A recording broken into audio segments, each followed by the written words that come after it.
Corresponde ahora que hablemos de energía, a cargo de la ingeniera Elicia Facio, ex ministra de Energía y presidente de la Asociación Cristiana de Dirigentes de Empresas. Bueno, buenas tardes. La verdad que es un placer estar acá. Quiero saludar especialmente a la gobernadora Nora, a representante de la presidenta de Rotary Internacional, recién nos estuvo dando una preciosa charla. Muchas gracias, César Luis, y también quiero saludar a Edgardo, el presidente de la conferencia. La verdad que es un gusto enorme para mí estar acá y agradezco mucho la invitación. Unas palabras nada más que para enmarcar la presentación. En el Ministerio de Industria, Energía y Minería tenemos el propósito de impulsar el desarrollo productivo del país. Y eso lo hacemos generando infraestructuras, generando políticas que buscan traer inversiones y con el fin último de generar más empleos, mejores empresas, más empleos y así mejorar la calidad de vida de la población. Lo hacemos a través de 8 unidades ejecutoras, que son la Dirección Nacional de Industria, la Dirección Nacional de Telecomunicaciones y Comunicación Audiovisual, la Dirección Nacional de Minería y Geología, la Dirección Nacional de la Propiedad Industrial, la Autoridad Reguladora Nacional de Radioprotección, la Dirección Nacional de Energía, que es lo que les voy a hablar hoy, la Dirección Nacional de Tecnología Nuclear y la Dirección Nacional de Pequeñas y Medianas Empresas. Me parece importante que se sepa todas las cosas que se hacen y bueno, y en los últimos años, como todos saben, hemos estado trabajando mucho en el tema de la energía. Y acá me gustaría comentar algunas palabras de por qué la energía importa. Los seres humanos consumimos energía para todo lo que hacemos. Consumimos energía para todas nuestras actividades y consumimos energía para crecer. Pero nosotros no tenemos la capacidad de sintetizar esa energía. Nosotros esa energía la tomamos de la naturaleza, la tomamos de otros seres vivos.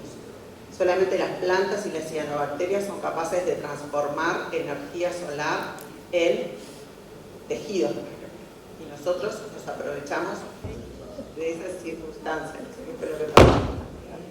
Y en realidad la humanidad ha crecido en los últimos años muchísimo. Traigo acá que en 200 millones de años, hace 200 millones de años los humanos éramos 200 millones.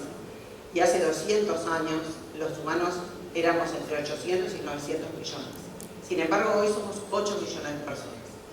Y esos 8 millones de personas consumimos 20 veces más energía de la que se consumía hace 200 años. O sea que el consumo de la energía que vamos haciendo es cada vez más grande. Y es cada vez más grande porque los humanos hemos tenido la capacidad de dominar la energía. Ya cuando con las primeras comunidades agrícolas se empezó a controlar la energía, también con la domesticación de los animales se siguió controlando la energía, después se dominó la electricidad, se dominó el petróleo, siempre fuimos siendo capaces de aprovechar más la energía. Y hoy consumimos una cantidad enorme de energía. Y esa energía la tenemos que generar. Pero esa generación de energía también está generando dificultades en nuestro planeta, en el cambio climático, por la forma en la que se genera la energía. En el Uruguay no tenemos carbón, no tenemos gas y no tenemos petróleo. Así que la preocupación de la energía existe desde hace muchos años. Se empezó a hablar del proyecto de la represa Rincón del Bonete en 1904. En mediados de 1930 se empezó a construir la represa y en 1945 se inauguró. O sea, la preocupación por la energía en el Uruguay existe desde siempre porque nosotros somos importadores de energía. Hasta 2007 ese era el mapa en el Uruguay. Teníamos 4 represas hidroeléctricas y una central de generación térmica. A partir de 2007 se empezaron a instalar otro tipo de generaciones a partir de una legislación que permitió que los privados fueran generadores de energía y ahí se empezaron a instalar centrales de biomasa y se empezaron a instalar plantas fotovoltaicas y plantas eólicas. Y en el 2023 el panorama era este. Tenemos una generación distribuida y esa generación distribuida nos ha permitido tener una generación de energía renovable de más del 94%. Una cosa interesante es que ese 94% de energía renovable nosotros lo tenemos con un 99,9% de la población electrificada. Y esto es algo que siempre nos llena de orgullo, porque en nuestro país, en todos lados hay energía eléctrica. Y eso es algo que no pasa en todos lados. Hay muchos lugares donde tienen buena generación de energía, pero no tienen electricidad en todos lados. Nosotros siempre decimos que somos una penillanura levemente ondulada y eso en definitiva nos hace que no tengamos montañas, no tengamos grandes dificultades, pero también hay una vocación del país de llevar la electricidad a todos lados, porque realmente hay localidades donde hay muy pocas familias y no es rentable ir con la energía. Sin embargo, en el Uruguay, en todos los rincones del país, hay energía eléctrica. Y esta gráfica lo que nos muestra es cómo el 94% de la generación eléctrica es renovable. Tenemos ahí un 31% de generación eólica, 17% de biomasa, 44% de hidroeléctrica, 3% de solar y un 6% de generación térmica. Esto es un promedio de los últimos 7 años. En los últimos 10 años la generación ha sido siempre más del 90% renovable, aún en los años de sequía. Y eso nos posiciona de una manera muy buena para todo lo que es la generación de hidrógeno verde que ahora les voy a estar contando. Este mapa a mí me gusta mucho mostrarlo porque es una página que existe, que es adme.com.uy, y en ADME, que es Administración del Mercado Eléctrico, ustedes pueden entrar y se ve minuto a minuto cómo es la generación de energía. Esto es cuál es el despacho de energía, desde dónde se está tomando la energía, si la energía se está tomando de las hidroeléctricas, o si se está tomando de las eólicas, o si se está tomando de las solares. Y se ve, como les decía, en el minuto a minuto. Y esas flechas que ven para los costados, la celeste es cuando aparecen ahí valores cuando exportamos a Argentina, y las verdes es cuando exportamos a Brasil, o a veces cuando importamos de esos países. Eso es algo que también el Uruguay ha generado en los últimos años, esa conexión con los dos países, con Argentina desde hace muchos años, porque desde que existe la central de Salto Grande estamos conectados, pero con Brasil desde hace menos tiempo, y eso nos ha generado muchos beneficios, sobre todo cuando teníamos dificultades, como por ejemplo en el 23, cuando tuvimos aquella sequía tan severa. Hasta acá, lo que nosotros llamamos primera transición energética, es tratar de que nuestra matriz de generación eléctrica fuera lo más renovable posible. Y una cosa que es interesante es que la matriz de generación eléctrica se volvió o se transformó en renovable, y se transformó en renovable con un costo de abastecimiento de la demanda más barato de lo que venía siendo antes. O sea, además de que es saludable para el planeta, que es saludable para el medio ambiente, para nosotros, para el Uruguay, ha sido más económico. Así que es en definitiva algo que nos conviene por todos lados, digamos. Pero los desafíos siguen existiendo y por eso nosotros actualmente hablamos de la segunda transición energética. Y en esta segunda transición energética lo que pretendemos es lo que hacemos es mirar toda la matriz de uso de la energía en el Uruguay. Y cuando vamos a toda la matriz del uso de la energía en el Uruguay, vemos que todavía hay un 37% de la matriz de energía que usamos que es no renovable. Esto es energía que básicamente para nosotros es del petróleo que importamos. Esa energía no renovable que viene de origen fósil, que en el Uruguay es un 37%, 38%, en el mundo es el 80%. O sea, cuando nosotros vamos a cualquier país y hacemos esta presentación, nos miran con los ojos así y dicen, pero es maravilloso, la situación que nosotros tenemos. En algún momento me preguntaron, ¿y cómo hicieron para pasarnos, ¿no?, a estos números? Y bueno, la verdad que nosotros no tenemos petróleo, ni tampoco tenemos carbón, ni tampoco tenemos gas. Entonces nosotros no estamos renunciando a algo que tenemos para volvernos renovables. Para nosotros volvernos renovables es realmente muy conveniente desde todo punto de vista. Pero bueno, seguimos teniendo algunos desafíos de ese 38%. Y para eso tenemos una estrategia que es la eficiencia energética, o sea, no utilizar más energía de la que necesitamos. Toda la energía que se desperdicia es energía que igual se tiene que generar, entonces se hacen muchos programas para, bueno, desde cambiar los aparatos del hogar para que sean clase A, en el sentido de que sean más eficientes en el uso de la energía, hasta capacitaciones en escuelas, en liceos, para que haya una concientización en la población de que no hay que dejar la estufa prendida y la ventana abierta, o el aire acondicionado prendido y la ventana abierta, por ejemplo. Después está todo el tema de movilidad eléctrica, que también se ha trabajado muchísimo y que nosotros venimos cambiando la forma de uso de los vehículos. La electrificación de otros usos, esto es, por ejemplo, una cosa que está bastante de moda últimamente son las bombas de calor, la calefacción en los edificios. Muchas veces mayormente con calderas de full oil o de gasoil, y ahora se están cambiando a calderas de bombas de calor que son eléctricas. Y después aparece como el desafío del hidrógeno verde o la oportunidad del hidrógeno verde, que es lo que me parece más interesante, por decirlo. El sector transporte todavía es el responsable de más del 50% de esas emisiones de dióxido de carbono. Y para eso también hay incentivos, hay programas para cambiar los vehículos, para cambiar taxis, motocicletas, vehículos de reparto. Y también se hizo una reglamentación nueva que modificaba lo que se conocía como el fideicomiso del boleto.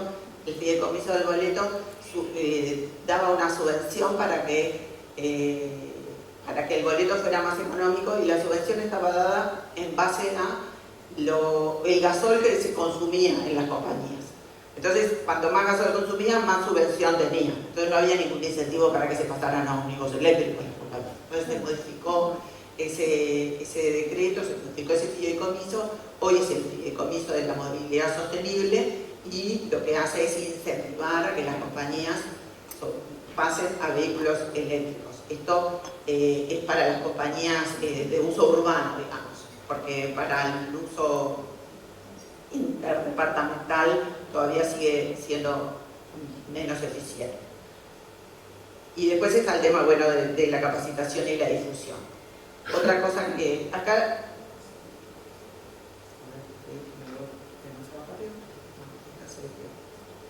Bueno, y en los últimos años la cantidad de venta de vehículos eléctricos en el Uruguay ha crecido muchísimo. De todas maneras sigue siendo un porcentaje bastante menor de lo que teníamos, o de lo que es la flota total. Y después están todos los otros usos, como les decía, ¿no? Los usos más difíciles de la descarbonización. En los usos más difíciles de la descarbonización tenemos cosas que son como muy difíciles de hacer de manera eléctrica, y para eso hay que buscar otras soluciones. Por ejemplo, la industria, por ejemplo, el transporte marítimo o el transporte aéreo, o por ejemplo en los transportes de carga pesada. Para estos usos no es sencillo, o no podemos pensar de manera natural en algo eléctrico. Entonces se buscan otras herramientas, y ahí es cuando aparece el hidrógeno verde como una posibilidad o como una solución. El hidrógeno es un elemento de la tabla periódica, es el elemento número 1, existe por supuesto en la naturaleza desde siempre, y además existe la posibilidad de manejarlo y de manipularlo desde hace muchos años.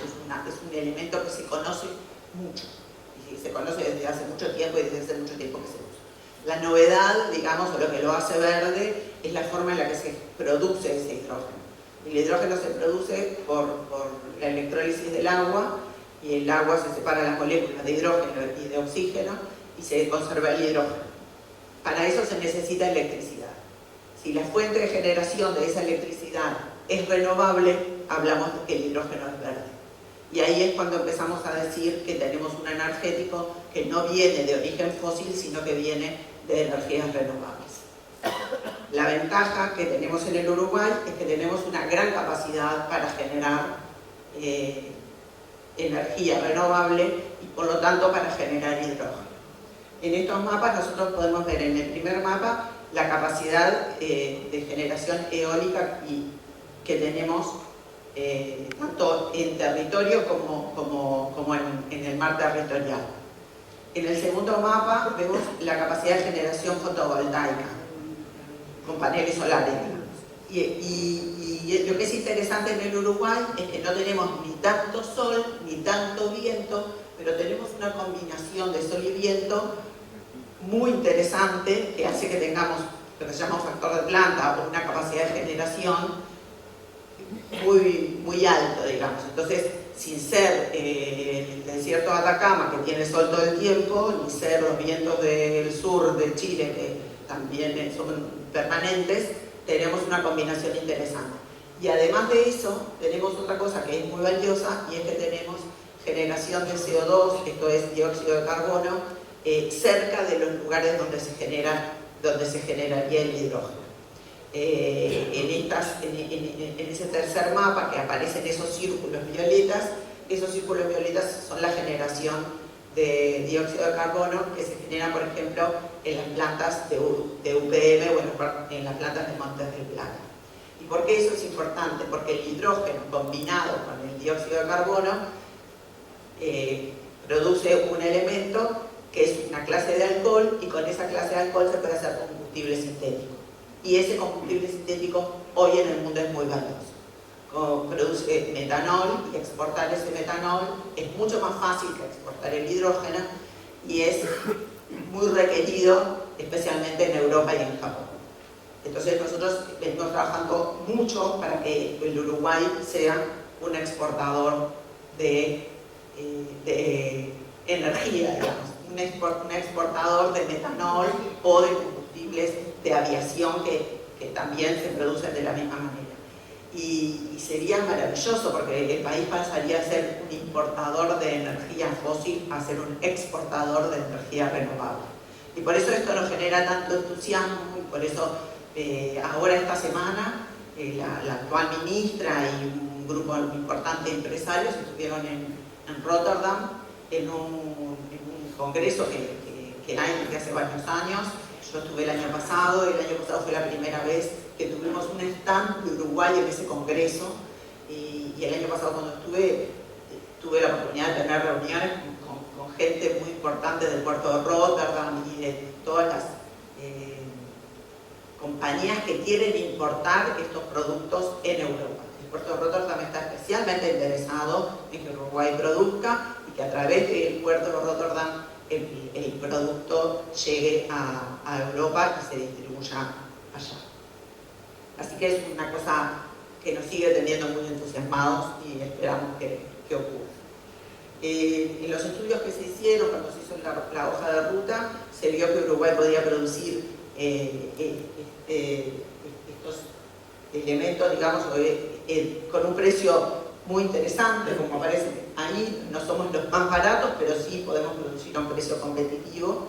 Lo que sí tiene de particular es que el precio competitivo se llega cuando uno produce a gran escala, y por eso se piensa en la exportación y en la satisfacción del mercado doméstico con esa gran escala, porque si no tenemos gran escala realmente no se llega a los valores que podrían conseguir, digamos, clientes o compradores. Y lo que también es muy valioso de Uruguay, y es lo que presentamos cuando vamos por el mundo, es una cantidad de características que tiene el país que hacen que sea atractivo para los off-takers, digamos, comprar en Uruguay. Uruguay es un país que tiene una democracia plena, tiene una estabilidad política, institucional y legal muy reconocida por el mundo entero. Y bueno, ya les hablé de las energías renovables y de la disponibilidad de CO2 biogénico que tenemos, y también tenemos buenas condiciones logísticas, porque nosotros tenemos salida al mar, y eso nos facilita, digamos, para poder hacer estas exportaciones. Por ejemplo, Paraguay, que tiene la represa de Itaipú, también tiene capacidad de generación, pero después se le complica por cómo hace la salida al mar. Ahí hay también conversaciones para ayudar a Paraguay a poder exportar el hidrógeno que pueda producir. Acá les traigo lo que se presentó como la hoja de ruta. En realidad se pensó primeramente en unos pilotos para este año. De hecho, hay un piloto que ya está en marcha. Para 2030 alguna capacidad de generación, justamente con exportación de metanol, y para 2040 digamos, ya la capacidad de generación más a pleno. Y para ponerlo más concretamente, acá les traigo los 3 proyectos que están más avanzados. El primero, el proyecto Kairos, es un proyecto piloto que lo que busca es generar hidrógeno para abastecer camiones que llevan mercadería de Montes del Plata, o sea, llevan troncos, madera de Montes del Plata. Estos camiones funcionan con una tecnología que se conoce como celda de combustible. El camión técnicamente tiene un motor eléctrico y la electricidad se genera en el propio camión a través de estas celdas de combustible. O sea, tienen un tanque de hidrógeno. Cuando el hidrógeno se pone en contacto con el aire, produce electricidad y agua. El agua se tira básicamente y la electricidad es lo que hace mover el camión. Esta tecnología se viene usando ya desde hace bastante tiempo. Es una tecnología interesante. Yo estuve en Estados Unidos en septiembre y vimos camiones funcionando con esta tecnología. Inclusive hay autos de línea. Toyota tiene un modelo que funciona a hidrógeno y hay estaciones de servicio, digamos, donde uno puede ir y cargar hidrógeno. O sea que son cosas que van bastante avanzadas en el mundo. Y cuando estuve el año pasado en Berlín, anduve en un auto que funcionaba a hidrógeno. Anduve en ese Toyota modelo, ahora no me acuerdo, que funcionaba a hidrógeno. Y es un auto eléctrico, o sea, tiene las características del auto eléctrico, pero uno le carga hidrógeno. Lo que además le genera, por supuesto, que muchísima más autonomía. Bueno, el programa tiene, para llevar esto adelante, se desarrolló el H2U, el programa de hidrógeno de Uruguay, y lo que se busca es articular instituciones públicas, sector privado, academia y sociedad civil, buscando atraer inversiones, buscando generar infraestructura, saber cuál es la infraestructura que se va a necesitar para que los proyectos se puedan desarrollar. Se busca que se conozca y generar las capacidades. Entonces hay un equipo junto con la Universidad de la República trabajando para ver cuáles son los saberes que se necesitan tener en estas plantas. En definitiva son plantas industriales que van a producir estos elementos para justamente ir preparando a las personas para que cuando se genere todo el despliegue haya personas capacitadas para eso. Esto ya se hizo en su momento con las plantas de celulosa y la UTEC de Durazno se presentó en un proyecto de la ANI que era para compra de equipamiento científico, y justamente lo que compró fue un electrolizador para que ellos ahí en la UTEC de Durazno puedan generar hidrógeno y ejercitar o explorar con todas estas cosas. Esto, por supuesto, que se busca hacerlo de la manera más sostenible posible, y sí se está siendo muy cuidadoso en que los proyectos cumplan con todos los... No les hablé de los otros proyectos, perdón. GIF es el proyecto de Paysandú, que también viene muy adelantado, presentando sus planes de cumplimiento, digamos, del tema ambiental, y ENERTRA es un proyecto en la zona de Tambores, entre Tacuarembó y Paysandú. También es una empresa alemana que viene avanzando mucho con el proyecto. El 31 de diciembre presentaron justamente el plan de adecuación ambiental, y son todos proyectos que tienen como mucho interés y tienen muy interesados para comprar el metanol que van a producir. Después se está trabajando en regulación y, bueno, y en tratar de generar una conciencia en la sociedad de que esto se está haciendo con cuidado. Como les decía, se hace cuidando todos los aspectos. Y acá les traigo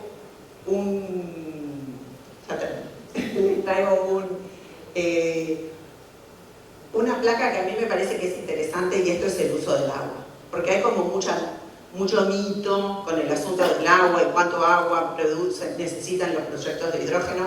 La esfera esa más grande, la más grande de todas, es lo que se gasta de agua en el riego en el Uruguay. O sea, nuestro país gasta esa esfera gigante de riego. Las tres más chiquitas, ¿vieron las otras más chiquitas que están en la otra punta? Esas 4 primeras, las más chiquitas, son lo que se gastaría de agua para los proyectos de hidrógeno hasta 2040. O sea, es un 0,7% de lo que se gasta en riego. Y es un 4% de lo que se gasta en la industria, que es la otra esfera después de la de riego. Realmente el agua no es un problema.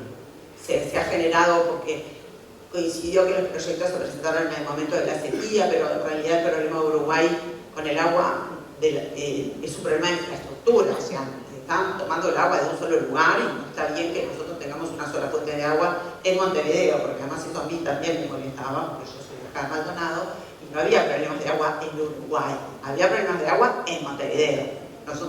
Yo venía acá y me llevaba los bidones, me lavaba la cara, se me quedaba el pelo, o sea, era como, realmente no había un problema de agua en el Uruguay.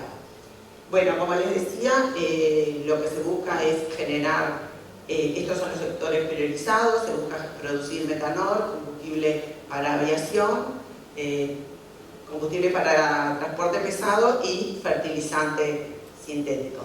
Y la oportunidad de que el Uruguay exporte 1.900 millones de dólares, además de las cosas que ya exporta.